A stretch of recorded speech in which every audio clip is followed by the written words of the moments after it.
Halo semuanya, selamat datang kembali di channel YouTube aku. Sedikit pemberitahuan bahwa aku bakal membagi setiap video yang aku upload menjadi 2 part ya, karena terlalu panjang, biasanya lebih dari 20 menit, dan biar kelihatan rajin aja upload sama algoritma YouTube. Soalnya kadang view-nya jelek banget. Cuma ratusan, termasuk yang kemarin juga mengecewakan banget ya. Oke, kali ini aku akan membawakan alur film nostalgia lagi, Barbie, berjudul Barbie of Swan Lake. Mengisahkan seorang gadis pemalu yang tiba-tiba harus menghadapi penyihir jahat yang menyihir hutan dan juga mengancam kehidupannya. Tanpa berlama-lama, mari kita langsung masuk aja ke ceritanya. You know me? My name is Odette. Seperti biasa, cerita dimulai dengan gadis cilik yang curhat kepada Barbie karena ia sangat gugup tentang acaranya besok. Dan juga seperti biasa, Barbie mulai menceritakan kisah terdahulu untuk menenangkan gadis kecil itu. Cerita dimulai dengan gadis bernama Odette yang hidup di sebuah desa sebagai pembuat kue, bersama dengan saudari perempuan dan juga ayahnya. Seperti biasa, hari itu Odette membantu ayahnya membuat kue dan menata untuk dijual. Ia terlihat menari dan ayahnya memuji tarian putrinya itu. Tidak lama terlihat saudari perempuannya datang mengendarai kuda. Keduanya terlihat memiliki sifat yang berbeda. Odette terlihat pemalu dan tidak suka tantangan, sedangkan kakaknya sebaliknya yang sangat menyukai tantangan. Setelah mengambil bekalnya, saudari perempuan Odette kembali mengendarai kuda untuk pergi. Di kejauhan, lebih tepatnya di halaman istana, seorang pangeran tengah berlatih memanah bersama bawahannya. Keduanya terlihat akrab. Akurasi panahnya terlihat sangat bagus, kemudian muncullah ratu yang membawa undangan pesta yang akan dihadiri oleh beberapa putri, yang mana sang ratu meminta putranya untuk memilih salah satu putri yang akan datang ke pesta dansa nanti. Jadi si pangeran itu disuruh untuk milih calon istri ya. Princesses, you need to pick a bride. Si pangeran terlihat menolak. Ia beralasan ingin sedikit menghabiskan waktu lebih banyak untuk berpetualang. Namun ternyata seperti ibu pada umumnya, ratu menagih cucu kepada putranya itu yang dikatakannya sudah cukup umur. Ternyata pangeran juga memiliki masalah yang sama ya dengan kita, ditagih cucu. Kembali lagi kepada Odette, ia sedang membantu melepaskan kembali burung yang sempat masuk ke dalam tepung. Namun keadaan di luar terlihat cukup ramai. Ternyata ada seekor unicorn yang sedang dikejar-kejar oleh penduduk. Odette dan unicorn itu sempat bertatapan. Odette terlihat mencoba agar penduduk tidak menyakiti unicorn itu. Dan karena beberapa kali si unicorn hampir celaka, karena Odette khawatir, jadi dia mengikuti unicorn itu dari belakang. Hingga unicorn sampai di hutan dan melewati pintu batu. Odette masih mengikuti karena beberapa kali si unicorn ini sempat hampir terjatuh ya. Dan memang benar saja, setelah melewati pintu batu dan masuk ke dalam hutan yang sedikit berbeda, tali kekang yang sempat dikalungkan oleh warga tersangkut dan membuatnya kesulitan melepaskan. Easy for you to say. You're not getting strangled. Odette mendekati dan mencoba menolong, meski ia sempat terkejut karena si unicorn ternyata bisa berbicara dalam bahasa manusia. Odette mencoba mencari benda tajam di sekitaran agar bisa memotong tali kekang yang tersangkut. Ia menemukan sebuah benda bercahaya dan kemudian mengambilnya. Unicorn terlihat terkejut karena Odette dengan mudah bisa mengambil benda tersebut. Odette hanya mengatakan ia ingin meminjam sebentar dan mengembalikannya nanti. Odette terlihat sangat bersalah karena mengambil sesuatu yang bukan miliknya dari hutan itu. Seorang peri dan beberapa hewan yang juga bisa berbahasa manusia memperhatikan dari kejauhan. Mereka kemudian mendekat saat Odette selesai membantu melepaskan ikatan tali kekang yang tersangkut. Odette menampilkan wajah bersalah kala peri itu mendekat dan unicorn mengatakan tentang Odette yang bisa mengambil begitu saja kristal tersebut. Odette meminta maaf karena mengambil kristal begitu saja, namun peri sama sekali tidak mempermasalahkan hal itu dan ia bahkan berterima kasih karena telah menolong unicorn yang ternyata bernama Layla. Peri kemudian mengatakan bahwa kristal tersebut bukanlah kristal biasa, melainkan kristal ajaib yang memiliki kekuatan yang mana tidak bisa diambil begitu saja. Peri mulai menceritakan tentang bencana yang menimpa hutan itu, di mana sepupunya Rothbard yang tidak terpilih menjadi penerus pemimpin kerajaan di hutan itu begitu marah dan pergi dari kerajaan tersebut. Setelah bertahun-tahun kemudian, Rothbard kembali ke hutan itu dengan kekuatan yang luar biasa hingga bisa menyihir para manusia menjadi binatang. Sedangkan Ratu Peri sendiri tidak bisa menghentikan sepupunya karena kekuatan hitam Rothbard semakin kuat. Rothbard kemudian mendirikan kerajaannya sendiri, sedangkan Ratu Peri dan para binatang bersembunyi sambil menunggu kedatangan sang penolong yang menurut unicorn adalah Odette. Karena Odette bisa mengambil kristal ajaib dengan mudah dari pohon, berdasarkan ramalannya. You have the wrong girl. I can't be the one.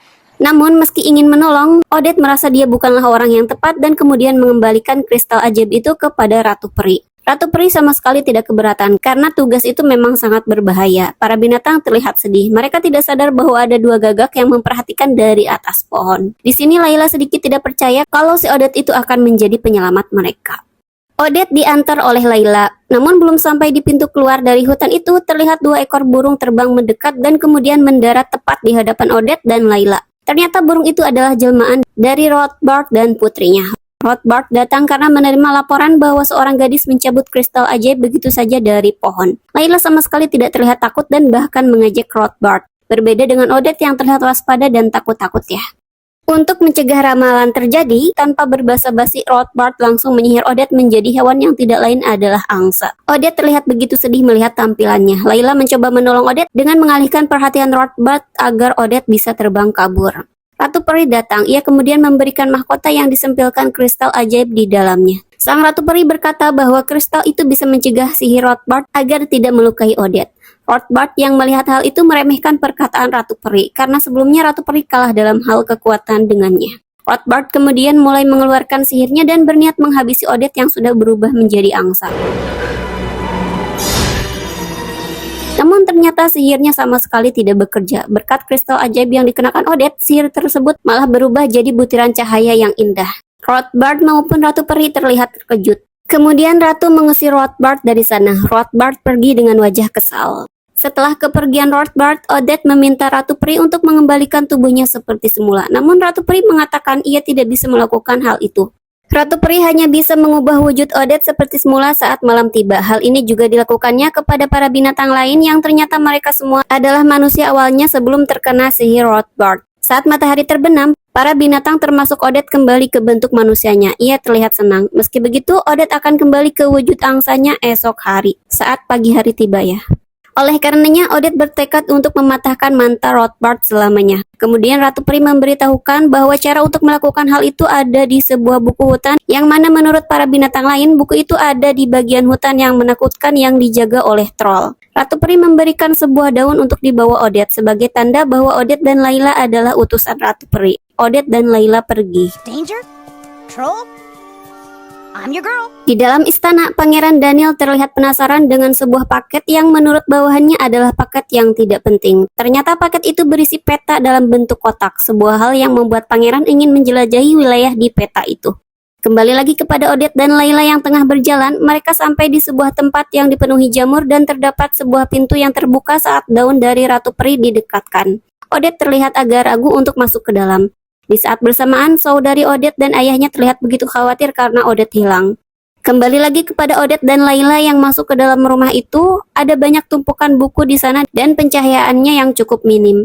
Seseorang atau sesuatu lebih tepatnya bertanya terkait maksud kedatangan mereka dengan nada yang cukup menyeramkan, membuat Layla dan Odette agak grogi. Ternyata sesuatu tersebut adalah troll yang ukurannya cukup kecil, pendek lebih tepatnya ya, yang tidak sesuai dengan tampilan wajahnya yang cukup menyeramkan. Sikap troll tersebut amatlah sangat ramah. Ia begitu bersemangat ketika Odette memberikan daun dari Ratu Peri. Setelah berbasa-basi dan jamuan kue yang sudah basi, Odette mengatakan tujuan mereka adalah untuk mencari buku tentang kisah hutan. Dengan begitu bersemangat lagi, si troll tua langsung mencari buku yang dimaksud. Namun setelah beberapa lama dicari, bahkan setelah mendapat bantuan dari Odette dan Layla, buku tersebut masih juga tidak ditemukan. Bahkan sampai fajar menyingsing, Odette berubah kembali menjadi seekor angsa.